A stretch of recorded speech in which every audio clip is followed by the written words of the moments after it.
Good morning, good morning. Magandang umaga po sa inyong lahat. Naimbag nga bigatyo amin, apo. Kabasanad si kayo namin.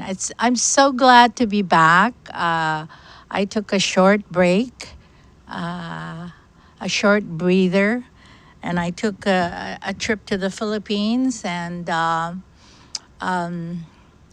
was nice. It wasn't enough. I had to come back because I have to pay bills. Other than that, if I didn't have bills to pay, then I would still be there. So it's nice to be back home. This is home for me. And this morning, I had a scheduled interview, but backed out, unfortunately, because uh, the family was supporting the governor, Governor Lulian Guerrero, and they were afraid that if they came on board, if one of them came on board to do an interview with me, and because my show is with Candid, um, it had to be canceled because they don't want to get uh, whatever reason. Uh, of course, the governor doesn't like Candid, so be it. So that show scheduled for this morning, March 4. We're on episode number 6, had to be canceled. And, it's hard to come up with last minute uh, materials to carry on a talk show when interviews are canceled. But hey, you know, we gotta do what we gotta do, right? If they don't like Candid, they don't like to come on the show, there's nothing we can do. But it's sad because, um, you know, politics again is in the way, and it shouldn't be like that, in my opinion. You know, if we didn't support the governor, uh, hey, so be it. That's a choice that we have to make, and it's very unfortunate.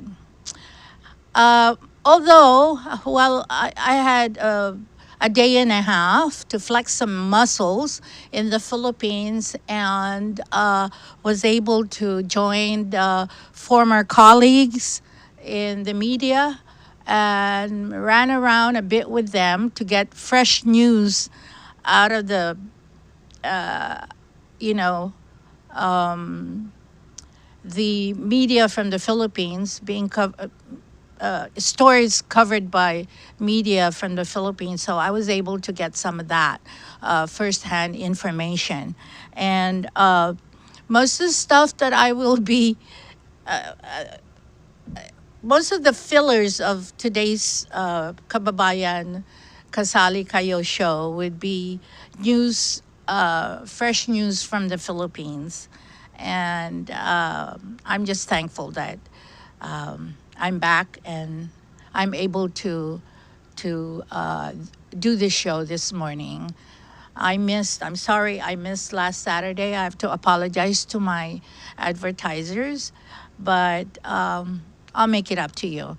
But and so we'll get right into those fresh and trending news from the Philippines after a short break.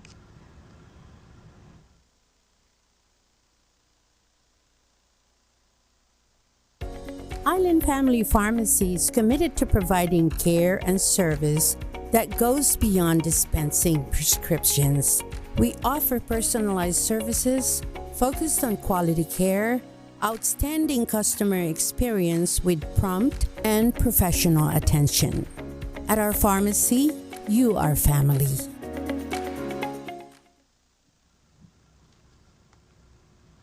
Welcome back to Kababayan Kasali Kayo. I'm your host, Sally Aquino. And again, I'm so glad to be back. And I'd like to say good morning to my loyal friends and supporters of this talk show. Good morning. And can we show? We're gonna get right into the news that I gathered from the Philippines while I was there. Can we show the jeepney thing? Okay. I don't know if my Chamorro brothers and sisters are familiar with this transportation. It's called jeepney, and just to give you a background, uh, the jeepney rides in the Philippines, the jeepney ride in the Philippines is the cheapest, less expensive way of traveling, and many of the well, there's no middle income in the Philippines, but many of the poor use jeepneys to go from one point to the other every day. Students ride the jeepney to go to school and go back home, and the vendor and the vegetable and the fruit vendors, they carry their produce by riding in the jeepney to go to where they're going to sell their produce. And so the jeepney ride is a very important part of the Philippines transportation system, and it's iconic.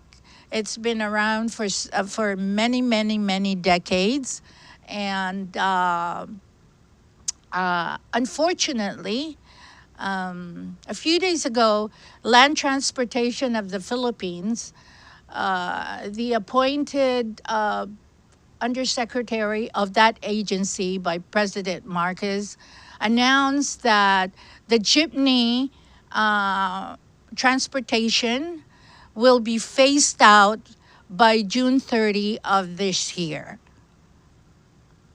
And imagine the anger of many of the poor.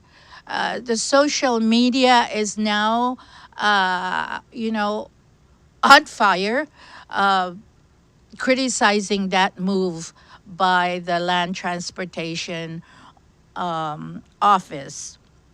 Now, there's the undersecretary of that agency said, unless the operators can form a cooperative group amongst all the jeepney operators. Now, we're not talking about jeepney drivers. We're talking about operators, meaning owners of jeepneys. They have to belong to a cooperative organization to continue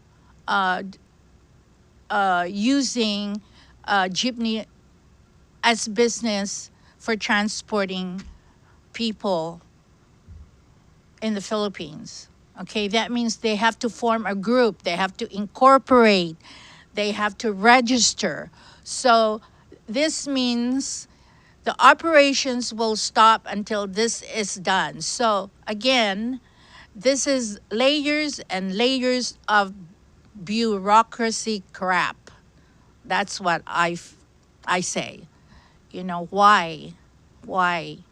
Why is this agency making life harder for the poor people? Okay?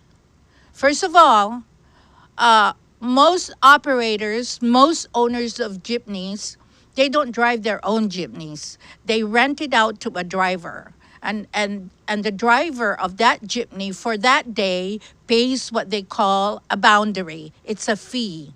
And I believe the fee is 1,000 pesos, which equates to about less than $20. Okay, so the driver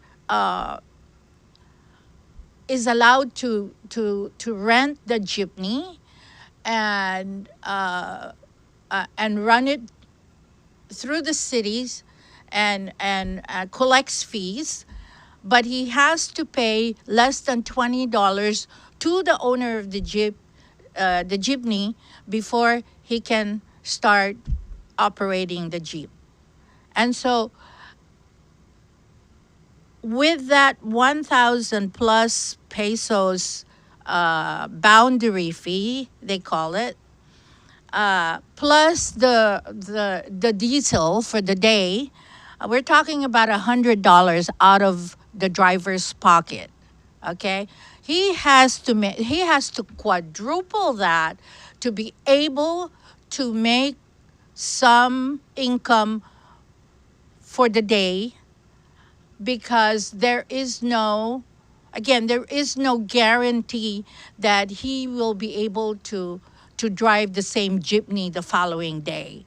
So the poor driver has to pay the boundary fee, the diesel, before operating the jeepney, and he has to quadruple his income so that he can make some money to support and feed his family for the entire week, because there's a good chance that the next time this driver operates or drive that jeepney again, it would be another week, because there's other drivers in line wanting to make some money too. So the owner of the jeepney has to accommodate those who are, you know, lined up.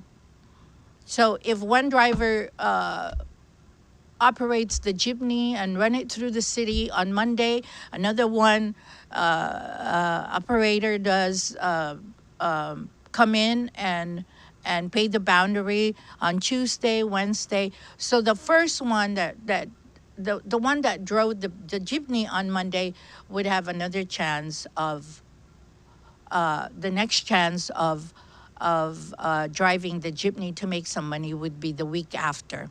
Okay, so let's look at how much these per jeepney drivers have to how much money they make in a day. Okay, so if he is dishing out $100 for the boundary fee and the diesel, he has to quadruple that, like I said. So if he makes $400, he has to less deduct $100 up front, and he makes for the entire day $300. Okay, and that equates to 2,335 or 42. He nets $42 for that day. Okay, and that's not even enough because of the soaring prices in the Philippines of food commodities. If the poor driver has four children and maybe one of them is going to college, that $42 daily is not going to be enough. Okay? So, with this decision from the Land Transportation Office, it doesn't make any sense at all. It doesn't. A month ago, the Department of Transportation, I remember, announced that they were giving subsidy to the drivers of jeepneys and buses and taxis, and the sound of what, 3 billion pesos. Okay, just to help them out. And now they're facing out this jeepney. It doesn't make it stupid, it's crazy. Okay, they just made the lives of the poor harder than what it already is. And you know, folks, the inflationary rate in the Philippines right now is at 9.8%. So that, which means that it's prices of food and gas, kerosene, has have become very expensive. And so with the price of gas going up, the utilities, the power utility, like your GPA, that that has gone up to. So could you imagine a jeepney driver making only $42 uh, daily, and he has to make that money within one day because he can only rent out that jeepney once a week. Okay, so I took the sum of what he made for that day, divided it into the exchange rate, which is about 54 pesos and 35 centavos to a dollar. It comes up that he's only going to be making $42 for 1 week, $42 every day for 1 week. And that's not enough for a family of four with a college student. Okay. Uh, when we covered the, uh, the press con from the LTO um, with my colleagues in the Philippines, um, the undersecretary of land transportation couldn't give a sound justification why they have made the agency made that decision to phase out jeepneys throughout the country. It's not just in Manila, throughout the country. Imagine the loss of this type of transportation. Uh, the poor cannot travel. There's no taxi in the province. They only have tricycle. They only have the angkas, the motorcycle where only one can ride behind the operator of the motorcycle. The poor people cannot afford taxi. Besides the taxi, if there's a transportation that needs to be that they want to phase out, it should be the taxis in the Philippines because they're scammers, they're opportunists. Okay, uh, I don't know how many of us here on Guam have traveled to the Philippines. And the minute you get off the airport, you find a taxi. You can't find a jeepney from the airport. You have to find a taxi. And when you find one, they're already haggling with you. They're already trying to make a 2 mile run. If it costs 400 pesos or even at 500 pesos, that's only $10. They double that or they triple that. It's taking advantage. If the land transportation office wants to phase out any transportation, it should be these taxis. And just let Grab and Uber uh, do business with those that can afford taxi service and visitors from other countries. No more of these taxis from the Philippines. They should phase that out, but not the jeepneys.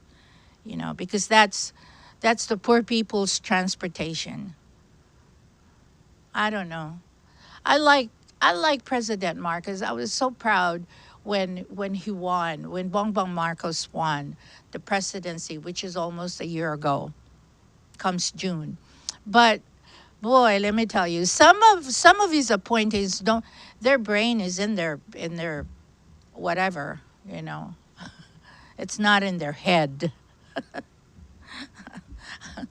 I like the Philippines, but some of the things that are happening there, let me tell you, it makes me so upset sometimes because my heart is for the poor. I love helping the poor people.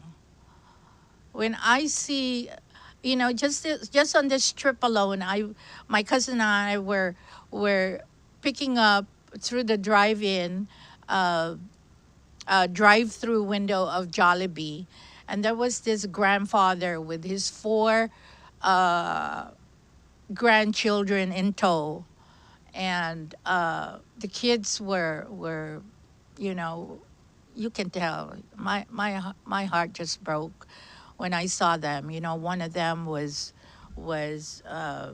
spitting, maybe out of hunger. You know, maybe they haven't had any full meal for the day. So the kids were throwing up, and so the old man was uh, was uh, was selling packages of garlic. So I was on the passenger side, and the old man approached me, and he says, "Ma'am, can you help out by buying this?" It was this bundle of garlic, fresh garlic, and he was selling it for 100 pesos, which is less than what, $2. And I gave him the money. I bought two packs of that. And I told him, I said, please go and feed your grandchildren because they're throwing up, you know. Life is so hard in the Philippines. If you have the money, if people have the money, yeah, um, it's nice to live there. But it's also disheartening to see a lot of many poor people. But anyway, so going back to this phasing out of the jeepney rides in the Philippines, um, they got to do something about that. Besides, you know, jeepney has been around, it's part of the culture of the Philippines. And it's the only possible way for the poor people to commute. And phasing it out is just a stupid decision. Let's let's move on, and and I'll do a follow up on this show, on this issue, and we'll see what happens. Okay, but in other news in the Philippines, excuse me, while I was there, you know, when I left about 2.5 weeks ago, the government, the governor of Guam, announced that she is asking the legislature to fund an increase in salary of government employees here.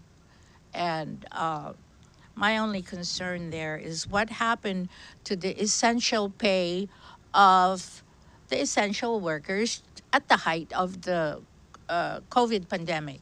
What happened to that? A lot of people are asking me, and I'm sure they've asked Candid.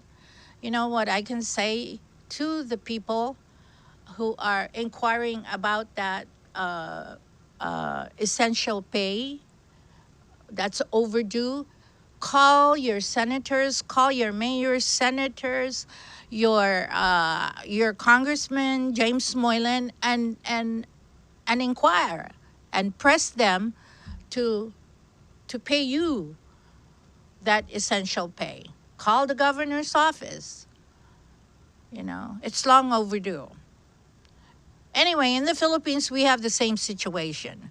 There was about a week ago, while I was there was also a proposal to increase the salary of, again, the marginalized, the poor who make 10,000 pesos or less a month, and increase their salary, I guess, by another 10,000 pesos.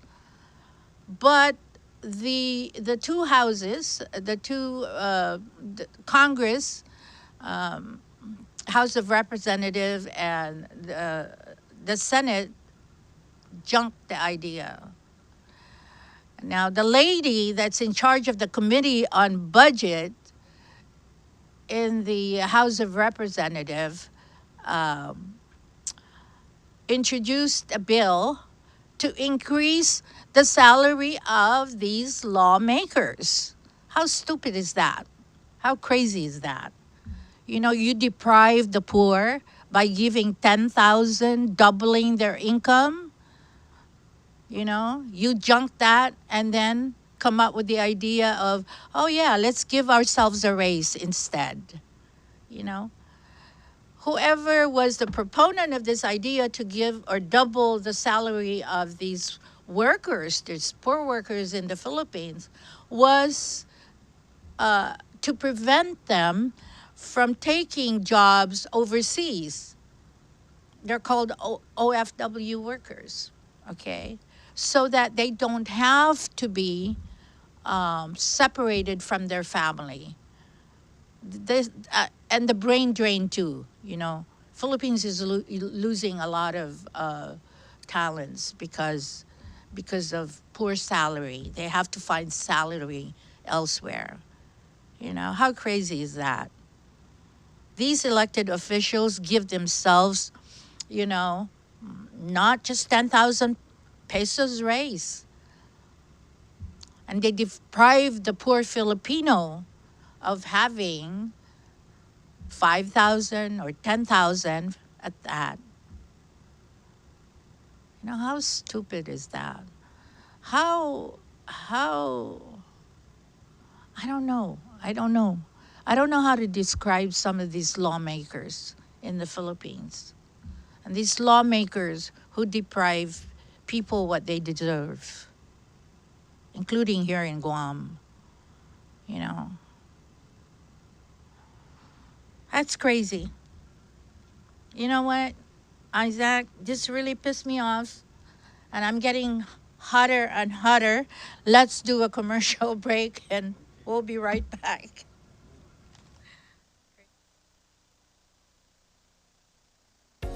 Island Family Pharmacy is committed to providing care and service that goes beyond dispensing prescriptions.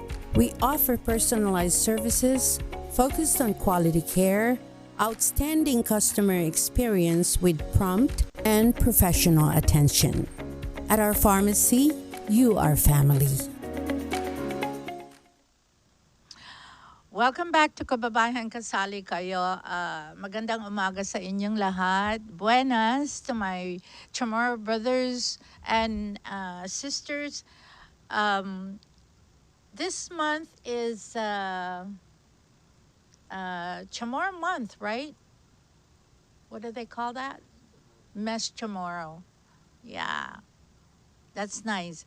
I'm sure in the South, and I always go to the South every other year to see some of the events of Mes Chamorro. So Biba to the people of Guam, to our brothers, Chamorro brothers and sisters, for celebrating Mes Chamorro this month. Anyway, so everything that I gathered from Manila for a day with my colleagues there were all bad news, okay? Unfortunately. Many bad news. Now, another bad news that's happening in the Philippines is, you remember during the Marcos era, okay, and that started in the 70s. I remember because I was working for one of the hotels after I graduated from college. And the oldest hotel in the Philippines, as a matter of fact, it was renovated by the Marcos administration. This was the Manila Hotel, and I worked there as a marketing agent for events. And I remember that time there was a lot of construction activities, and one of them, major one, was the first lady wanted to build a Philippine first lady, President Bongbong Marcos' mom, Imelda Marcos. She wanted to build a Philippine showcase, Philippine Cultural Center, and she did, okay? So they had to reclaim seawater. They had to fill that with whatever to build a multi-purpose Philippine Cultural Center with a hotel. Could you imagine the amount of reclamation that they had to do? And I saw this firsthand because I was in Manila. After I studied there, I stayed for several years to uh, to do some internship, and I so happened to work at the Manila Hotel at that time. Okay, so there was a lot of reclaiming of seawater just to just to build the cultural center and the hotel, and this was an ambitious project by First Lady then, Imelda Marcos. And it happened. And this is where she entertained. This is where she showcased the arts and the arts of the Philippines. Okay. She invited well-renowned musicians and actors and actresses, diplomats, and showcased a lot of the cultural heritage of the Philippines here at that Philippine center and the hotel. Anyway, it's still there. I don't know how much the cultural center is being used, but aside from the hotel that was built by the First Lady, there is now, I would say, a bunch of other new hotels along the seawater of Manila Bay.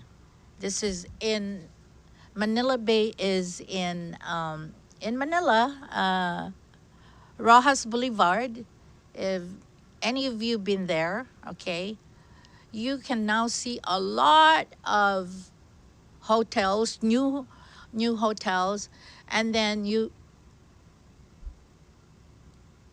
uh, who is this? The Sea family also bought some reclaimed properties in that area. And so they have condos, a lot of high-rise condos. And then if you remember, the Mall of Asia belongs to the Sea family. That's in the reclaimed area. Okay? Now, the government now is doing more reclamation. 3 years ago, if you remember, President Duterte cleaned up the Manila Bay, got rid of all the pollutions there. And the whole idea was to give this back to the people as part of, a recreational area for them to promenade, to walk any time of the day, any time of the night. Clean that up, totally clean that up, to be given back to the people so that they have, because there's hardly any place to go to and spend family time in Manila anymore. Okay. There's Loneta, but you need to have a variety. So Manila Bay was cleaned up. Philip, then President Duterte moved all those dwellers who built shacks along the Manila Bay shore, and dumping their trash and polluted the sea. So he cleaned all of that, moved those dwellers to other, to other locations. And not too long after that was cleaned up, people went and swam there. They're able to swim. They're able to fish. Fish were tested to make sure that they're not polluted, and it happened during the Duterte time. That was almost 3 years ago. Now that President Bongbong Marcos has been elected, reclamation is going on again.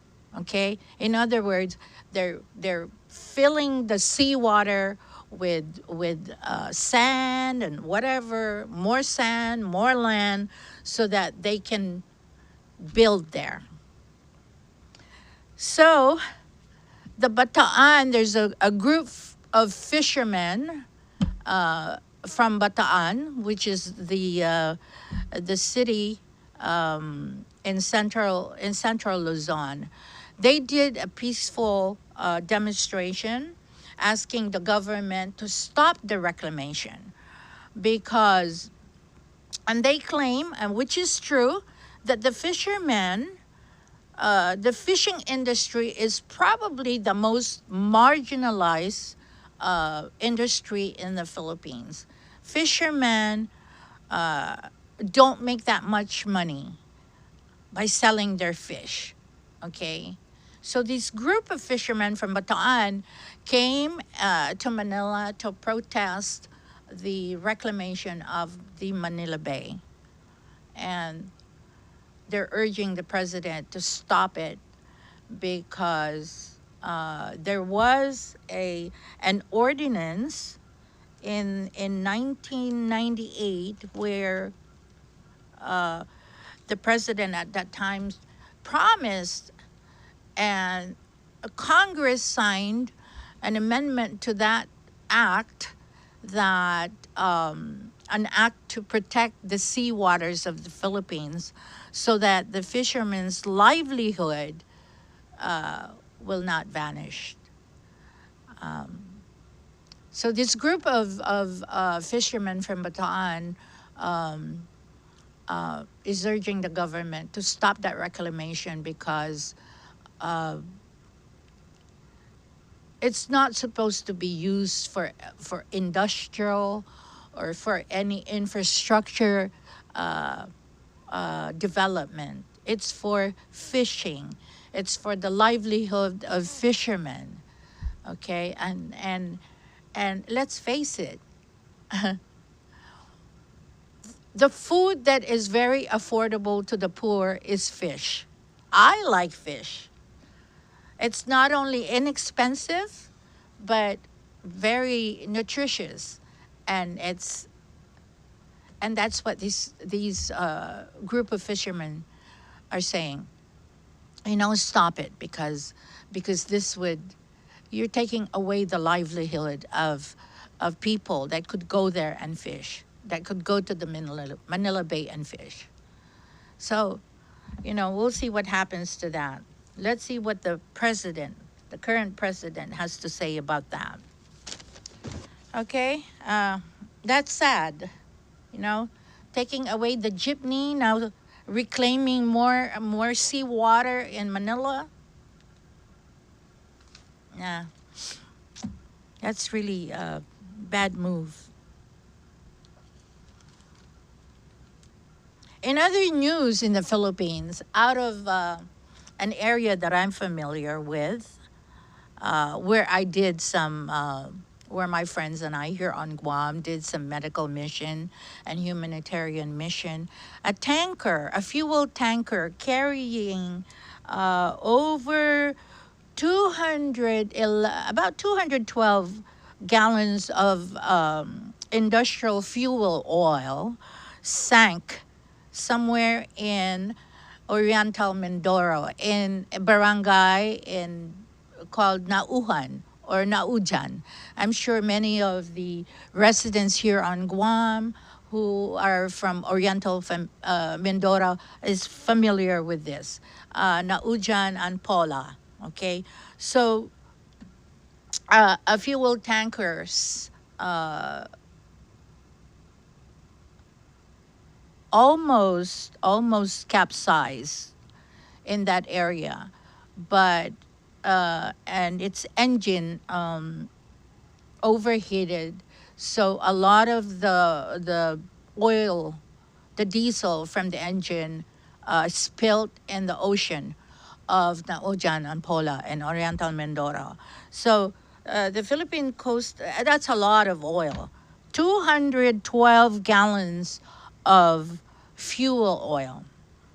So according to Philippine Coast Guard, it was traveling during very rough water conditions from Bataan, again from Bataan, and it became the tanker got half submerged in the water, and so as it approached Nauhan and Pola, and the fuel spill covered 1,640 feet wide, fast and moving, and 500 meters long.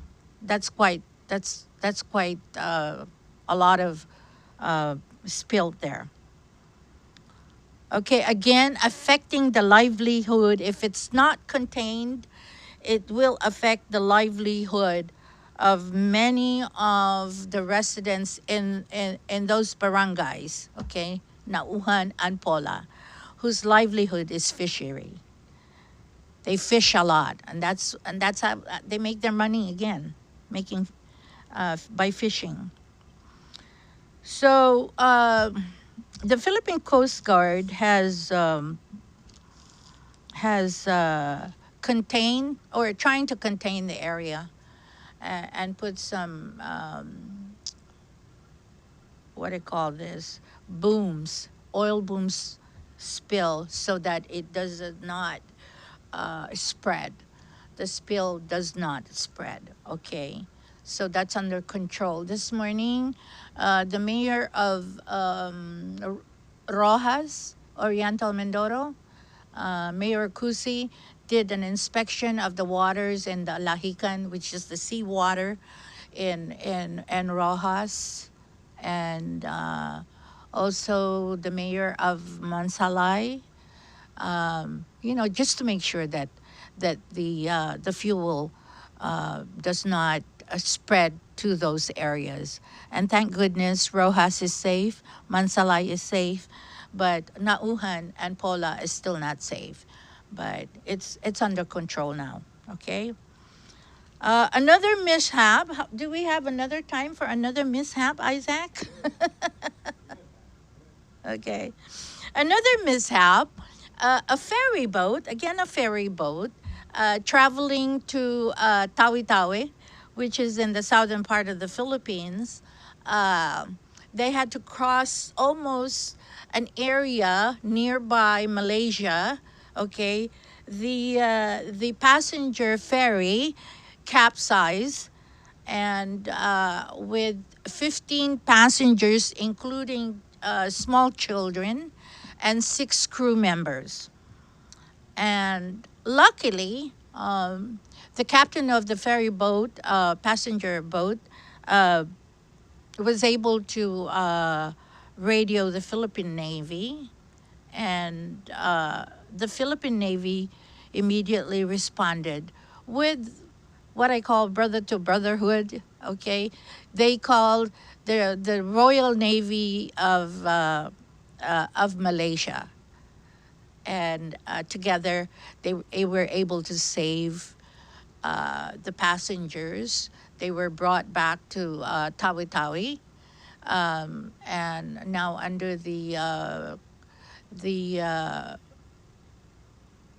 assistance of the Department of Welfare, and they're being checked if they were, they had physical damages and so forth. And thankfully, all 15 passengers and crew members were saved by the Philippine Navy and the Malaysian Royal Navy. And that was good news. Okay. Now, I've traveled a lot using these ferry boats. Now, this mishap happened in the evening. It was dark, so it was hard. It was kind of hard for the Navy. That's why the Philippine Navy to immediately find them. That's why it called the Malaysian Royal Navy to assist, because it was dark, and the passenger ferry lost, power. But anyway, going back to traveling by boat, by passenger ferry boats. I've done a lot of that when I was there, when I was in the Philippines for 3 years. And this is all I could say. Okay. I've tried traveling in the morning. I've tried traveling midday and in the evening, just so I can experience all that. But let me tell you, the most unsafe time to travel via via the ocean would be in the evening, especially when these ferry boats are well, they're not as big, they're not as modern, but they're not safe either. You know, they're old. These are old ferry boats. So if you ever travel to any parts of the Philippines where you have to ride a ferry boat, do that in the morning or midday,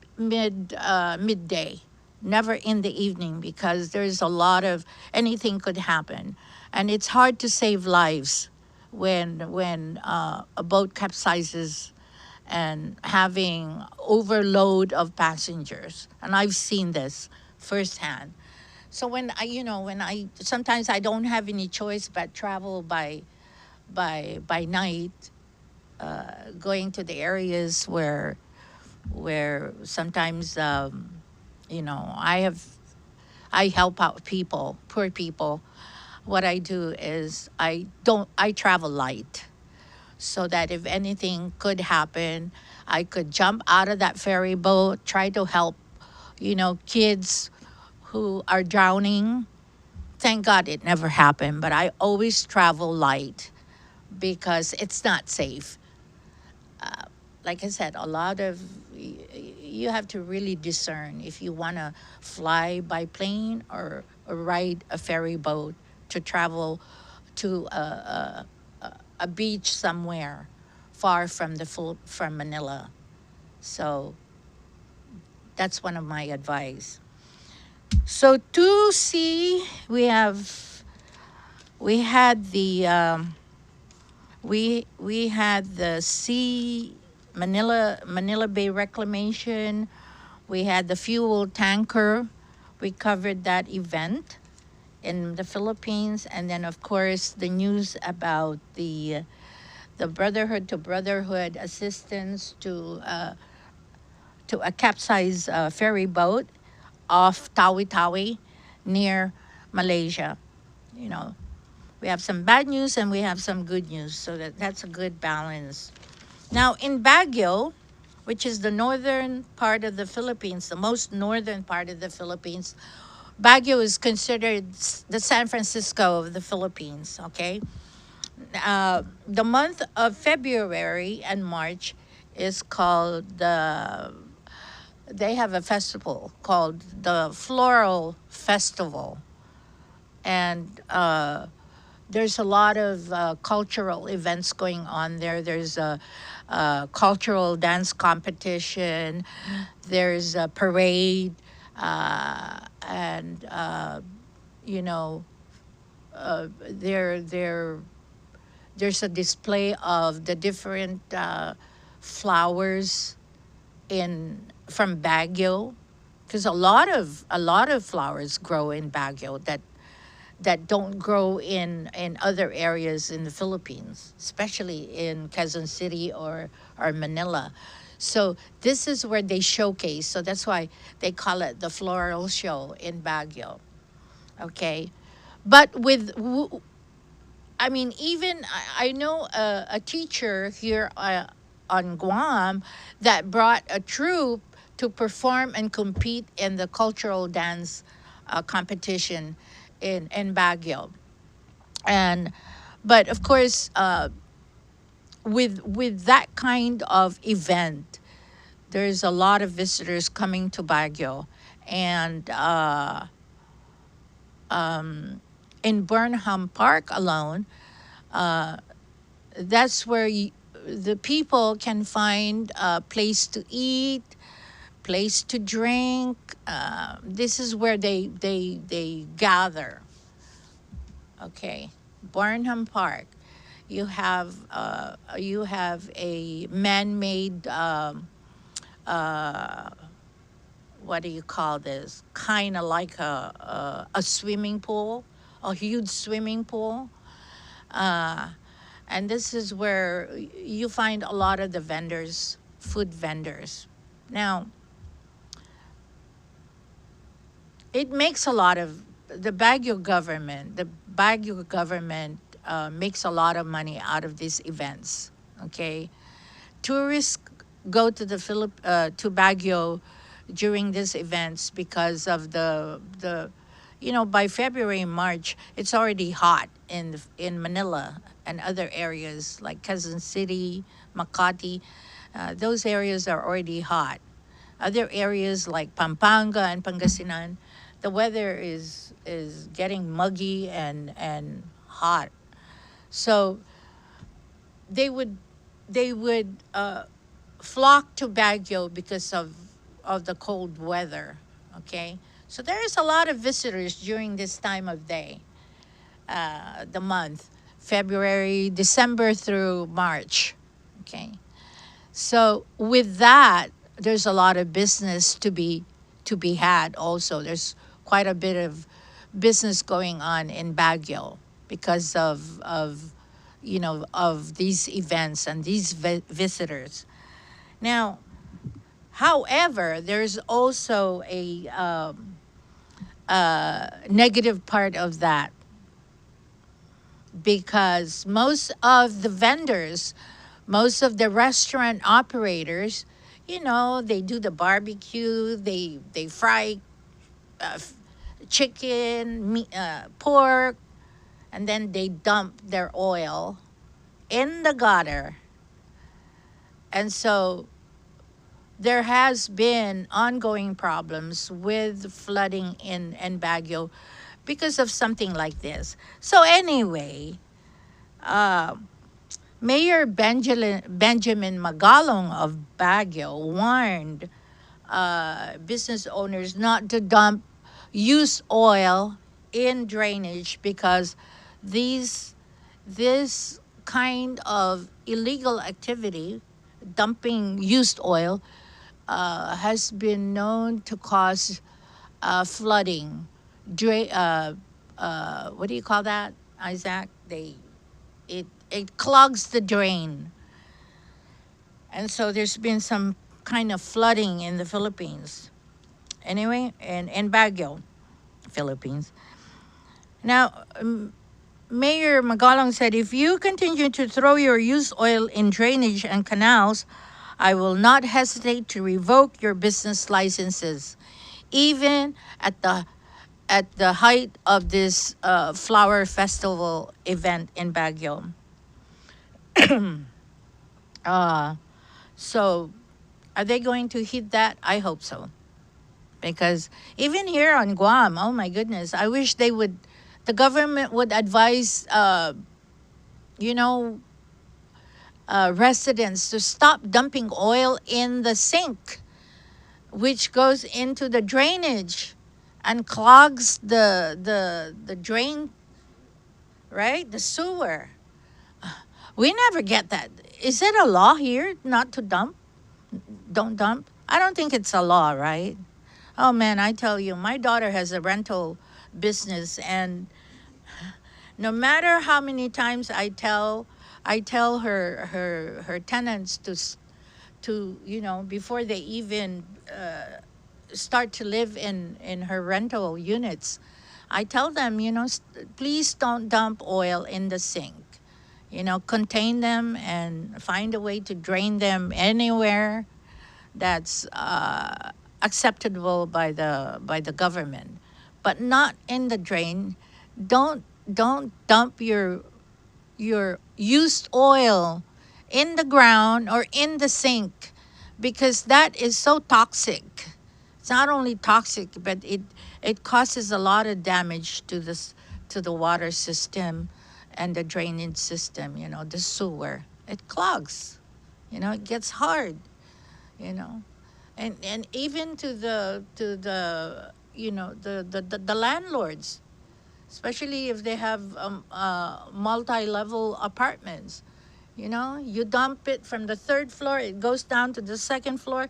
By the time, by the time it gets down to to the first floor, the drain is already, the pipe is already clogged, and then you have to call the dead tree and whatever, and you have to rent their truck with the roller that is placed in the pipe, so that that system breaks down the hardened oil.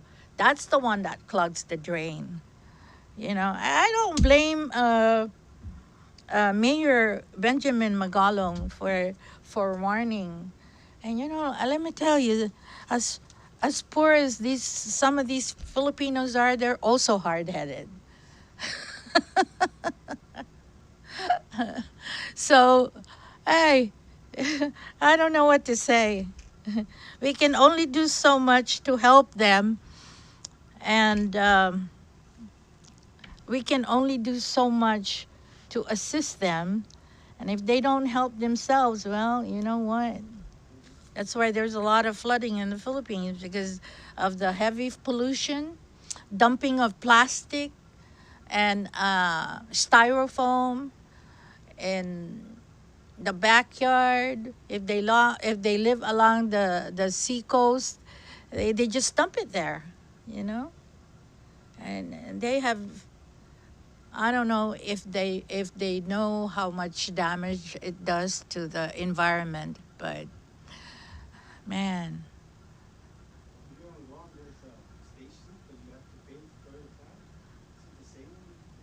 yes. But like in the area where I go frequently, where I purchased the beach.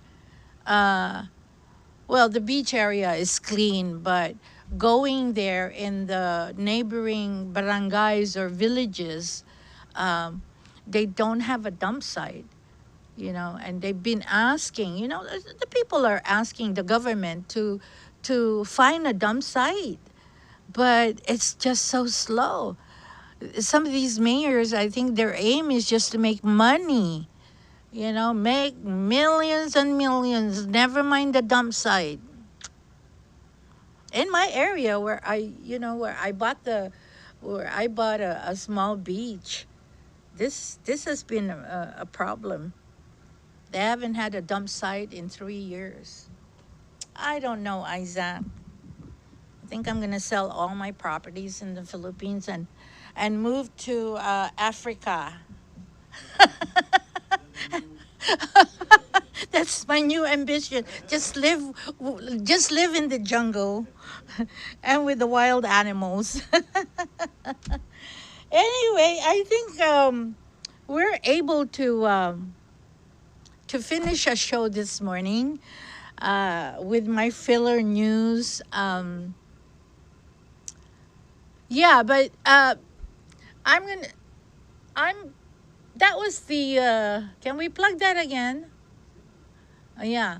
I just want to remind the community that there's a free hula class at the Tamuning Community Center. Yes, in Tamuning.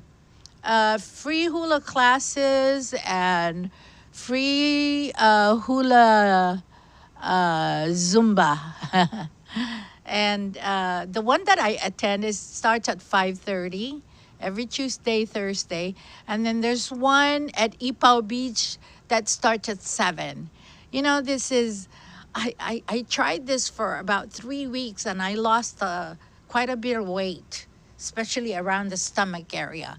So I urge the community, the ladies, the men, to join. It's free. It's free of charge. Yeah.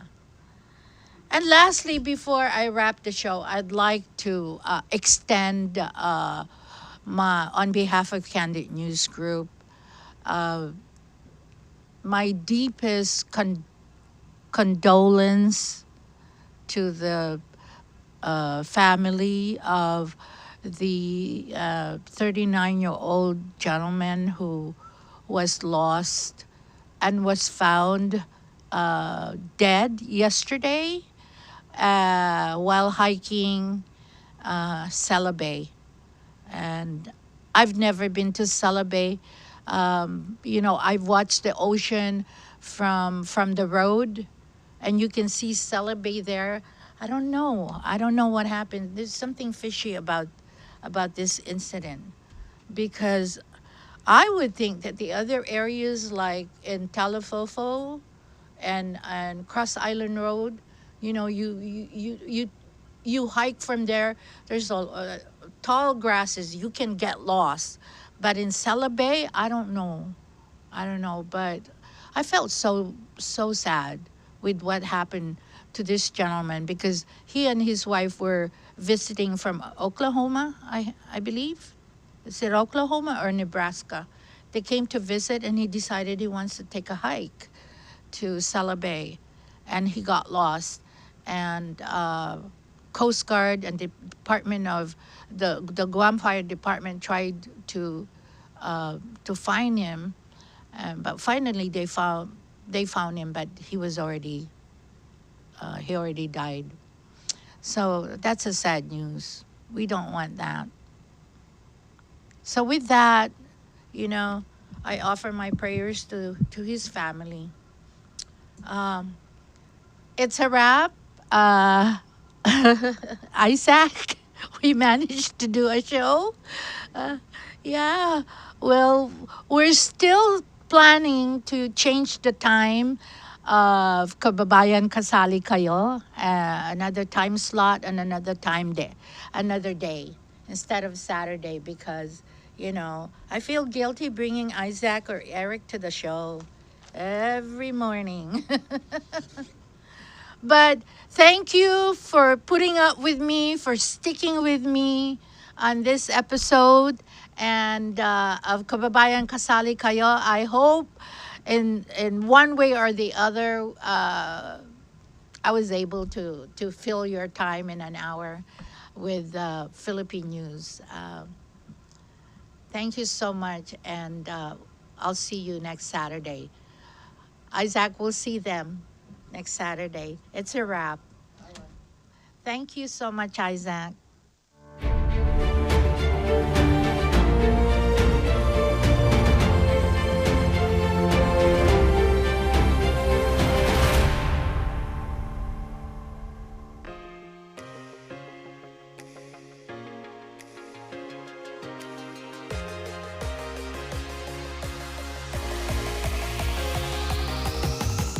Kandit News will soon be reaching a milestone 5th year since it was established in 2018.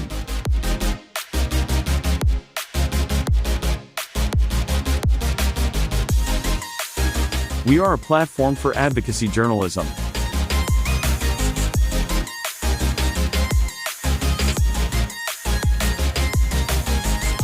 We expose corruption, fight against the sexual exploitation of children, and tend to support the underdog, the underprivileged, and those trying to find a path from addiction.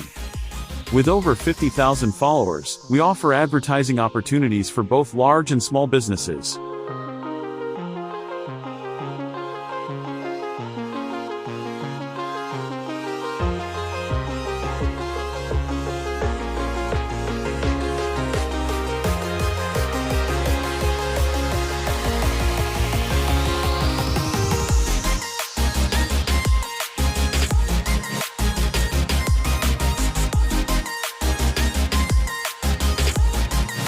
We offer competitive rates that are often well below what other advertising agencies charge their clients. Give us a call today.